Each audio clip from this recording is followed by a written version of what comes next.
My name is Maya. I am an Indian woman who is 40 years old. I come from a middle-class family. My parents worked really hard to give me all the opportunities to excel in my life.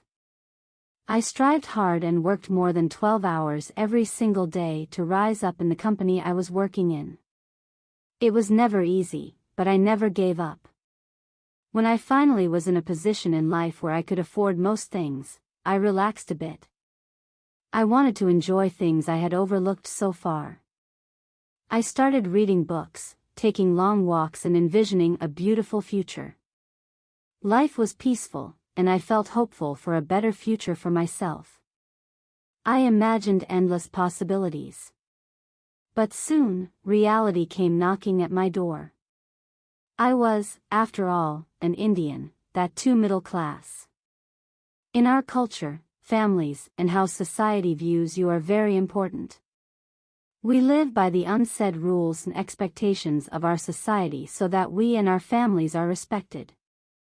I know this might seem so ridiculous, but we live in a town where everyone knows everyone and their affairs. We rely on neighbors and help each other. Inappropriate behavior would lead to the ridicule of my family. And so, when my parents came up with an arranged marriage proposal, it was not something that shocked me. I have seen arranged marriages happening around me since childhood. I knew it was just a matter of time before I would also have to settle in one. The marriage went smoothly. My parents put a lot of money in. My husband and his family also asked a dowry from my parents. Even though I found this practice despicable, it was very common and I could do nothing to persuade my parents to not participate in such practices. For my parents, this was the money that they were giving to ensure that I am respected by my in-laws. But let me ask you this, does a family need to be paid to respect women? While I hoped to live a somewhat peaceful life after marriage, my hopes were shattered. My husband started financially abusing me. It took me a long time to understand that it was financial abuse. It seemed like I was asked to pay bills because I had more income than my husband. Since we were one, it seemed only natural for me to yield to his requests. I am ashamed, it took me 10 years to understand that I was always paying for his needs, his family's gifts, and no one was ever paying for me, be it hospital bills, hotel bills, or utilities. Even though in a span of 10 years, my husband did manage to increase his income, he never paid any bills. His money was his money, and my income was our money. It was just that after 10 years, a bulb just went off in my head. I sat working in my office, realizing that I was surrounded by so many intelligent men, all of whom could talk to me with respect, yet my own leeching husband could never acknowledge one good thing about me. I started feeling miserable. I felt like I was trapped in a cage with no way out. Divorce is considered dishonorable in our culture. And whenever I mentioned divorce, he would threaten me with alimony. Since he had no assets and I had managed to save my money in several investments, he threatened me that with his influential family's help, he would take everything from me. I knew his family had several connections to political families, not to mention very good relationships with judges in high courts. I did not doubt him, however. How long could I continue? Could I never escape this prison? I prayed every single day to God to help me out. Meanwhile, I stayed out more and more, focused on my work, and kept out of my husband's way to avoid conflicts. I had to choose. Either I continue being a part of this miserable marriage or I take back my life. I knew my family would be disappointed with me, but I just couldn't bear the loneliness anymore. One day, as I was traveling back home, I saw my husband hugging and holding hands with another woman. I was shocked. I could not believe this. If he was in love with another woman, why drain my energy? Why not just divorce me and marry the woman he loved? A clear thought came to my mind. Of course, He was heavily dependent on me to pay bills.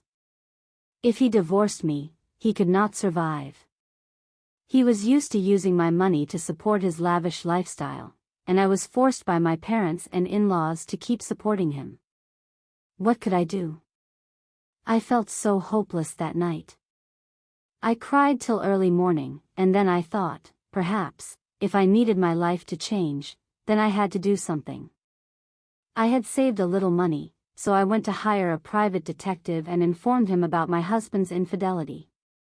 I also had a virtual meeting with a lawyer, who assured me that alimony is very rarely taken from women, not to mention that adultery is a ground for divorce. I waited patiently for a few weeks, until the detective came with several photos, videos, and recordings of my husband engaging in various intimate acts with his girlfriend. I knew for sure I had no feelings for him, because when I saw the proof, I gave a sigh of relief. I knew that now, I had to choose.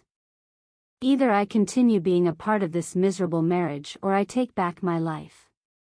I knew my family would be disappointed with me, but I just couldn't bear the loneliness anymore. I made quick arrangements to move to a small apartment with all my things, applied for job opportunities outside India, and filed for divorce.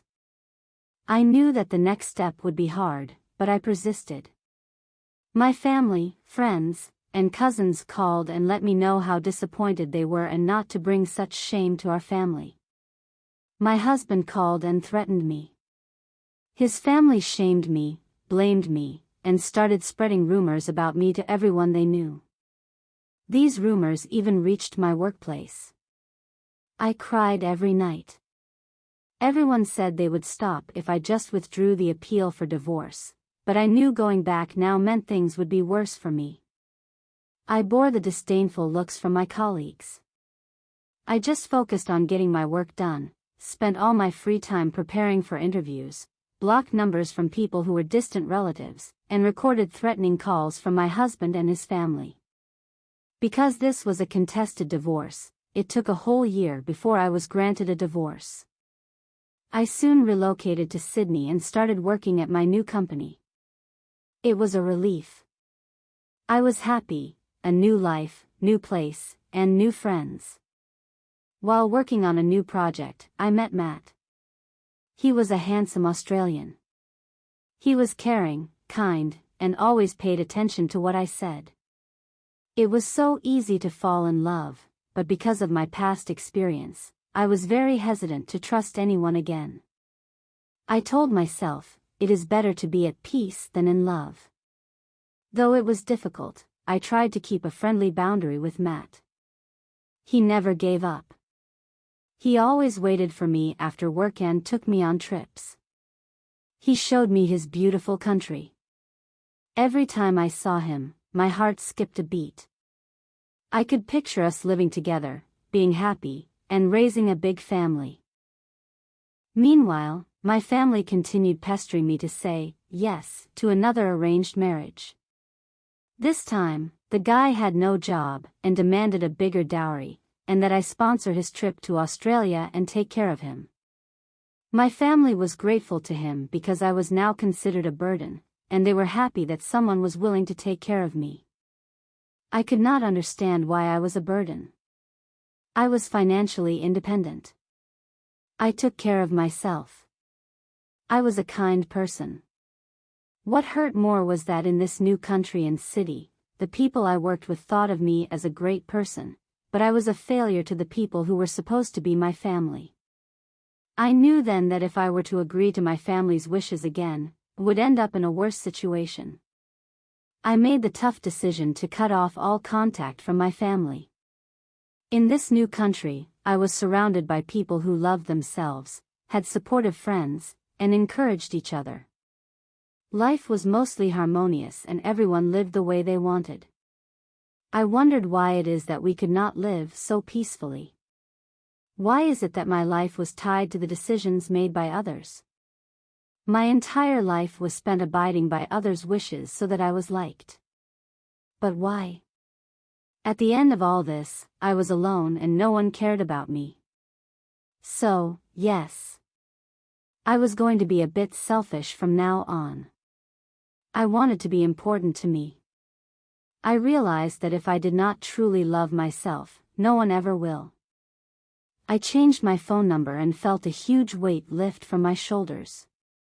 I still got emails and messages on social media. I just deactivated all my accounts and ignored emails. When my family felt their grasp on me losing, they threatened me over emails that they would make sure that I regretted my actions. I was told that they would cut me off from their will. Given that we were from a middle-class family, I'm not sure why they expected their threats to make any impact. I mean, I was the one who used to send money every month to help with their expenses. Meanwhile, my ex-husband reached out to me over email asking for money. Not just him, but his new wife and in-laws started sending emails over email demanding that I return money to my ex-husband. I was wondering what all of this was about. They threatened to send emails to my employers about my conduct and defame me. They said they would find people who were working in my company and inform them what kind of person I was. I inquired from some mutual friends and found out that my ex-husband had remarried again and had spread lies to his wife and her family saying that I had extorted money from him and his family, which is why he had no savings left. I contacted my lawyer who had helped me get my divorce, cried over a virtual call, and explained the whole situation. He was upset. He was a kind old gentleman who had seen how my ex-husband and his family had treated me. He said he would help me. He had records of all the money I spent during my marriage along with chat messages from my ex-husband and his family asking me money for various household expenses. He compiled the documents along with the proofs along with a cease and desist letter to my ex-husband and his wife. He stated to them that any further harassment would lead to us taking legal action against him. My ex-husband had no other option but to come clean to his wife. His new wife immediately filed for divorce from him. No one wanted to marry a man who could not support a family. After a couple of months, he reached out to me over email asking if we could talk virtually. I did not ever want to talk to him again. But my mind could not stop thinking about the email. I realized that I had suppressed all my anger and resentment over the years and had never spoken it out loud. I thought I should let it all out so that I could close the chapter of my life and move forward. I agreed to the call, and when I saw him, he looked much older. He seemed to be balding now and with a lot of gray hair covering his head. I could not help but laugh. He seemed sad and asked if his state made me happy. I told him that I feel he has got what he deserved. When we were married, it was I who looked miserable and unhappy while he strolled around being happy, hanging out with friends, disrespecting me in front of everyone. He used to call me stupid and a fat cow while relying on me to buy presents for his friends and family and take care of all our household expenses. He fell silent and whispered that he was sorry and if he could get another chance. I knew he had realized that no one would want to marry a useless man like him, and the only way he could live happily is if he was married to someone like me who would take care of him. I said never. I told him that I had learnt my lesson the hard way. I was happy now and loved myself. I was proud of everything that I am. I did not want to settle for less anymore. I wanted to be loved and taken care of. I wanted to be pursued with a passion. I wanted to be with someone who would make me feel safe. And it was never him. It could never be him. I told my ex-husband gently that our marriage has helped me see my strengths and where I was lacking. I was willing to change and learn. And now, I am happy. I wanted him to also gather lessons from the experiences he had, and become a better person so that he could be happy. I said our journey ended, and if we crossed paths again, it would be as mere acquaintances. As the year was ending, Matt asked me to go dining with him on New Year's Eve. I dressed in a black cocktail dress. This was the first time I was wearing a dress. I also did a light makeup. We celebrated New Year's Eve at Plus, and it was magical. He got down on one knee, took out a beautiful emerald ring, and placed it in front of me. I felt every insecurity, every fear creep up inside me. I wanted to run away from him. But I thought, what if I did not have Matt in my life? My heart felt crushed, I was in pain. I could not bear the thought. I knew then that no matter what happens in the future, I would always regret it if I said no to Matt. With tears glistening in my eyes, I nodded my head. He placed the ring on my finger, leaned up, and kissed me. That was our first kiss, with many more to come.